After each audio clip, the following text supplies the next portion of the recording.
Today we're reacting to Ors of Course's FPE lore explained video. Now, FPE lore is very cryptic and mysterious, at least it is in its current state. I would assume Katie was planning on expanding everything in her full series or whatever, but now that she's gone, all we can really do is infer what she was intending. So hopefully Ors of Course will explain what's going on to us very well, though I'm not sure how much value this will have for me since I'm already an FPE historian, and this is probably for people who haven't seen FPE, or for the people who have seen it but don't understand what's going on and don't want to do research or anything. Well, I guess this would count as research in a way, just in a way that's more digestible or something. But anyway, enough about all of that. Will he explain it well, or will he not? Oh, what does he sound like? People have been asking me to cover the lore behind the Fundamental Paper Education series. So as of right now, there's only one episode in this series, which is one of the main reasons people are so surprised by the fandom that has emerged from the animation. Even more. Yeah, it was kind of crazy to see how big it got with just that one video, but you know, that's just the power that FPE had, and Katie was just able to pull all that reach by setting up an interesting little setting and stuff. There's not much of an actual story in FPE, but I've said this before, it was probably for the better. It's basically an introductory thing. It's basically a little introductory video. But anyway, let's go on. More so because all of the characters are OCs, or AKA original characters. No, that's... Hold on, It's one what of did the he main say? reasons people are so surprised by the fandom that has emerged from the animation. Even more so because all of the characters are OCs, or AKA original characters. Oh. So the creator... Oh, what do you mean this original thing got big? What? How can this thing that's original become a success? What is this? Not Hollywood? I'm not really sure who said that, but I guess they were wrong. Now, when this animation starts, we're introduced to the protagonist of the series, who is named Claire. And you wouldn't know that unless you read the description. I think she's the protagonist, even though she bites... Yeah, I think. Well, she is, but the video mostly follows from her perspective, so I can see someone believing that she is the protagonist. And if you don't think she is, then I'm not really sure what to tell you. At least I think she's the protagonist, even though she bites the dust by the end of the animation. Now... Yeah, that she's still the main character. She still is the protagonist even though she dies. Maybe she wouldn't be the protagonist going forward since she's already dead, but she's the protagonist here. Now, at her backstory, we learn that she is technically a new student at this school, which is called the Paper... Except that's not confirmed. It's always, it's just inferred. It's just something you can infer. And I don't know who she ticked off to get sent to this place, but it seems like a bit of a harsh environment.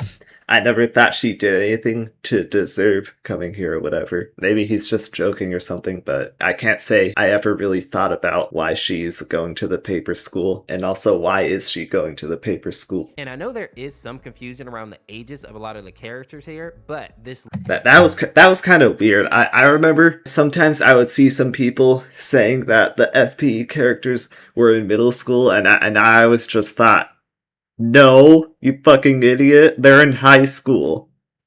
You stupid. Looks like a high school, so I think it's safe to assume that most of them are like teenagers for the most part. Yeah, yes they are. In the animation, she seems to be a good student. She seems, but then she failed 3 tests in a row, but we'll probably get back to that later. It kind of goes against what he's inferring here. It also goes against how Katie has described Claire, unless that was intentional or something. Who is hardworking. The first issue arises, though, when we see these 3 students bullying her, and those being Zip, Edward, and Oliver. And from my understanding, these 3 are like the teacher's favorite students, which may not seem like... They are. Except... I don't think you would know that if you watched it. That's kind of one of the problems with the initial FPE video, is it only has so much time to establish so much, so there's some stuff where you just don't know what it is or what's going on unless you look for outside material, which some people really do not like doing. And unfortunately, there will never be an episode 2 or anything, so they're gonna be lost in the stuff. Which may not seem like a big deal at first, because when you think about it, we all know, or maybe some of you have been teachers' pets before. And being a teacher myself, I've had... Actually, I didn't know any kids who were teachers' pets. I especially don't recall anything like that in high school because I didn't talk to anyone, so... that kind of fell into that role. But this animation takes it to a whole nother level. And this is when we are truly introduced to Miss Circle. And if you are like me, you were probably not expecting her to be a murderous monster. But as she... I kind of was. Before I actually watched FPE, my only exposure to it was like the occasional shit post. And I mean, like, hang on, look at Miss Circle. Hang on, look at her. She looks like a fucking murderer. While we don't get to see until later in animation, Miss Circle also takes out Lana as well. I mean, presumably in that scene, she kills him. I'm not really sure if we needed to wait until the scene where Claire spots her corpse. I don't know, some people probably didn't think that was going to happen, but I don't know, moving on. Something that a lot of people didn't notice is that Lana has 2 sock puppets on her hand.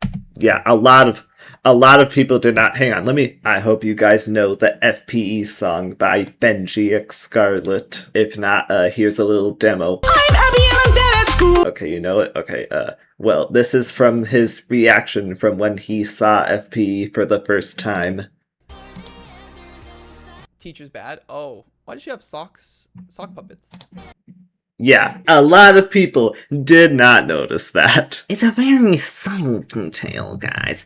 You just don't know how to analyze like I do. Since we know that the creator of this series is a fan of the Baldi's Basic series, I think it's safe to say that Lana's character is a reference to a character called Arts and Crafters from the Baldi Probably. series. I don't think I ever thought of it like that. Before I move on, I want to give a few facts about Miss Circle. The first thing that she is 38 years old and also has the ability to change her size. I'm not sure. I'm not sure. I don't think. I mean, I guess that's a fun fact. I'm not really sure if that's super important, though. And also has the ability to change her size. Except we never see her do that. The weapon that she uses is called a compass. If any of you are taking... Oh my god. Oh my god. I had no idea. I think most people who, even if they don't know much about FP, I'm pretty sure they already know what a compass is. But what about you? Do you not know what a compass is? She apparently loves Oreos, so if kids give her some of those, maybe that'll keep her from ripping them apart. Now, after that... Man, what that fucking glutton. The teacher on the other side is named Miss Bloomy, and she is the science teacher, which is why she has that scalpel in her hand, or for her hand. Okay, I'm actually not trying to be negative or anything when I say this. How many people actually thought that Miss Bloomy was a science teacher just from looking at her? Or Miss Circle? Well, she does have the giant compass. In the next scene, we see the students are in like a PE class. Like a PE class.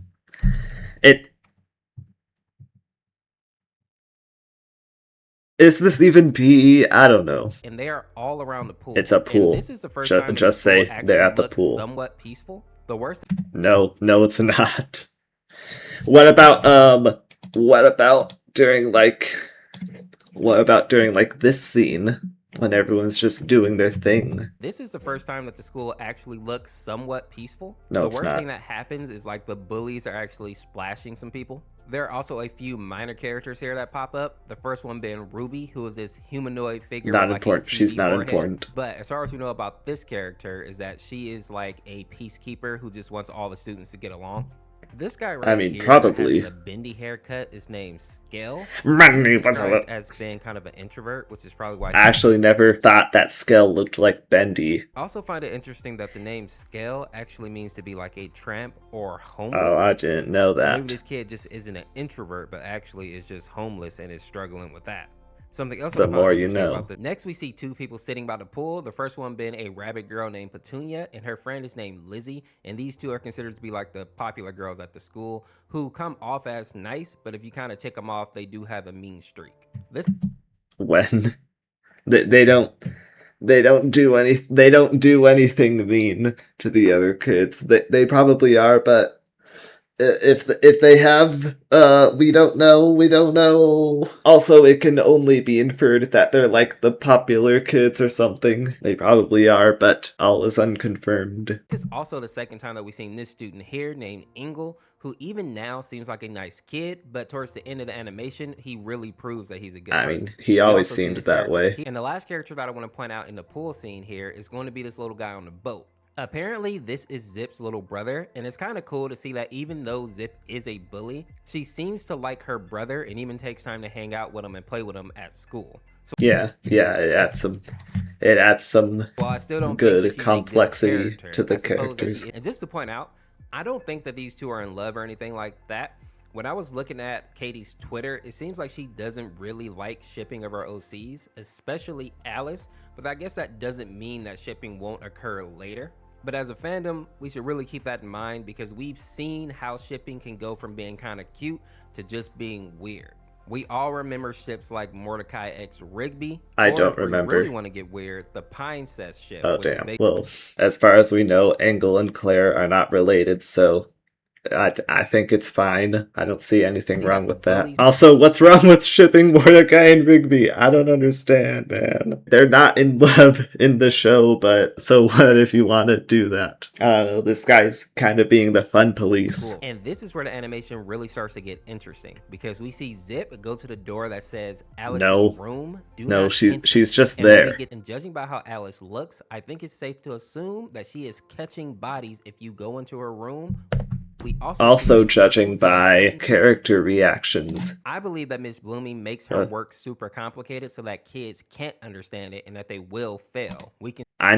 I never thought that. This all could just be filler stuff. I don't even think Katie herself knows what any of this is. She probably just looked up math stuff or the science stuff or whatever, and then she just put it on the chalkboard. I guess that could be a good little theory. I don't remember much of this when I was in high school, so maybe she did do it on purpose. Sir Claire does manage to lose Miss Bloom for a moment when she hides in the lockers, but she comes out almost immediately.